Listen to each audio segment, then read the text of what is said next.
श्री शिवाय नमस्तुभ्यम।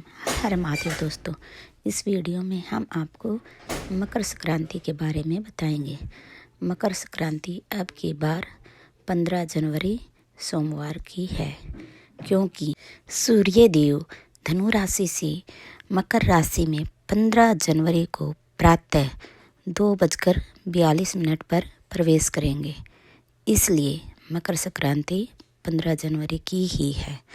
इस दिन गंगा स्नान का महत्व है। यदि गंगा स्नान न कर सकें तो नहाने की बाल्टी में थोड़ा सा गंगा जल डालकर स्नान करें। मकर संक्रांति वाले दिन तांबे के लोटे में गंगा जल, लाल चंदन, शहद, अक्षत व लाल फूल डालकर सूर्य देव को जल दें।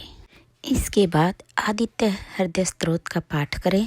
इस दिन गुड़ व तिल्ली का लड्डू बनाकर उसमें 1, 2 या 5 का सिक्का फंसा दे तथा उसका दान करें। इसको गुप्त दान बोलते हैं। गर्म कंबल, बिना सिले हुए कपड़े, गेहूँ व काले तिल का भी इस दिन दान किया जाता है। अब उपाय और दान के बारे में गुरुजी से सुनिए। संक्रांति के दिन जब सूर्य उत्तरायण भाव में प्रवेश करे, मकर में जावे, तो उस समय पर देवऋषि नारद तुम्हारे मुख से अगर 14 बार भगवान के नाम का दान 14 जीवों को दे आओगे तो किसी भी देवता के पास जाओगे, तुम्हें परमिशन की जरूरत नहीं पड़ेगी, तुम डायरेक्ट प्रवेश कर जाओगे। डायरेक्ट। अब तुमको अगर वैकुंठ में डायरेक्ट प्रवेश करना हो तो बिना पूछे, तो उसके लिए कहा ही मकर संक्रांति पे दान दो। तो किस चीज का दान देना हमारा? प्लास्टिक का डब्बा नहीं, बाल्टी नहीं, चन्नी नहीं, फिर किस चीज का दान?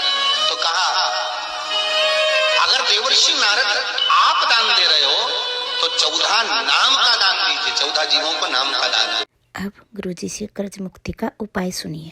कर्जा अगर थोड़ा भी है और अगर नहीं चूक रहा तो कल सूर्य जब मकर में उत्तरायण भाव में प्रवेश कर रहा है तो 1 लोटा पानी, उसमें 7 दाने चने की दाल के डाल दीजिए, उसमें थोड़ा सा अंकु डाल दीजिए, 3 शमी पत्र, 1 बेल पत्र उस जल के अंदर डाल दीजिए और डालकर सूर्य नारायण भगवान को दर्शन करते समय, जल छोड़ते समय उत्तर की ओर, आपके घर से जब उत्तर का जो भाग हो उस ओर जल का भाग थोड़ा सा छोड़े।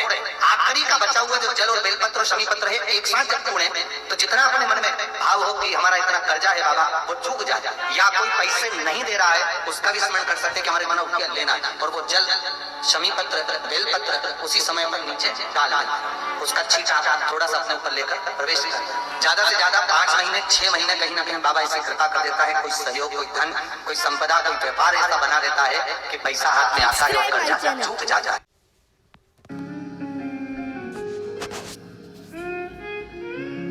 आप भगवान के मंदिर जा रहे हैं, भगवान का भजन कर रहे हैं, भगवान का कीर्तन कर रहे हैं, भगवान का मंत्र जाप कर रहे हैं, संत साधु गुरुजन या परमात्मा की चौखट पर जाने पर उनका तपबल हम में आ जाता है और हमारा आधा पाप तो वैसे ही छिन्न हो जाता है, हमारा आधा पाप समाप्त हो जाता है।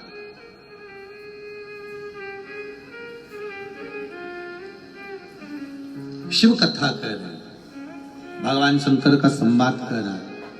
लोग परमात्मा के द्वार कब जाते हैं? जब उसको लग गया। उन्होंने पत्र में लिखा है, पत्र में उन्होंने लिखा कि हम मंदिर नहीं जाते थे, हम शिवालय नहीं जाते थे, पर जब कष्ट आया तब शिव याद आया। होता है।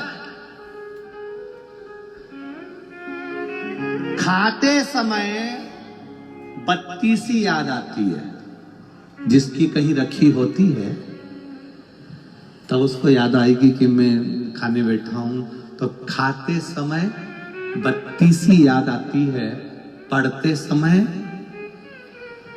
जम के बोलो जरा, चश्मा याद आता है।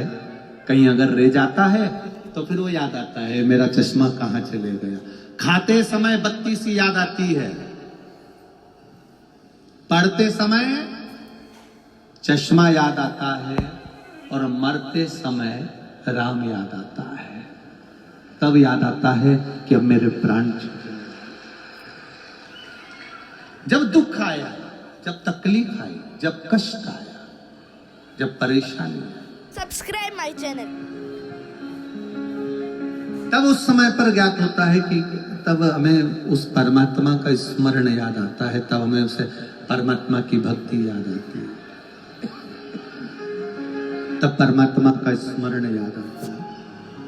मैंने तेरे ही भरोसे ओ बाबा मेरे ही भरोसे हवा बिच उड़ती जागे बाबा डोर हथों छड़ी नाम कटी जागी बोले मैं तेरी पतन शंभो मैं तेरी पतन हवा बिच उड़ती जागे बाबा डोर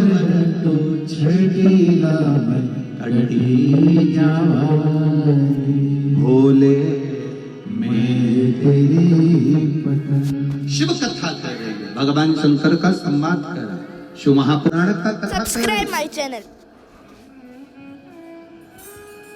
माता पिता जा रहे हैं, पौंडरी को लग रहा है कि वैभव धन दौलत किसी गुरु को देने जा रहे हैं।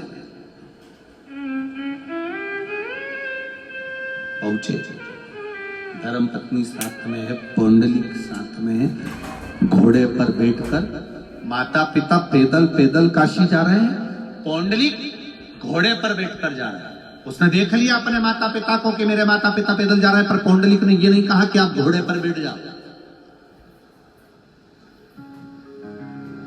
थोड़ी प्रवृत्ति ठीक रही।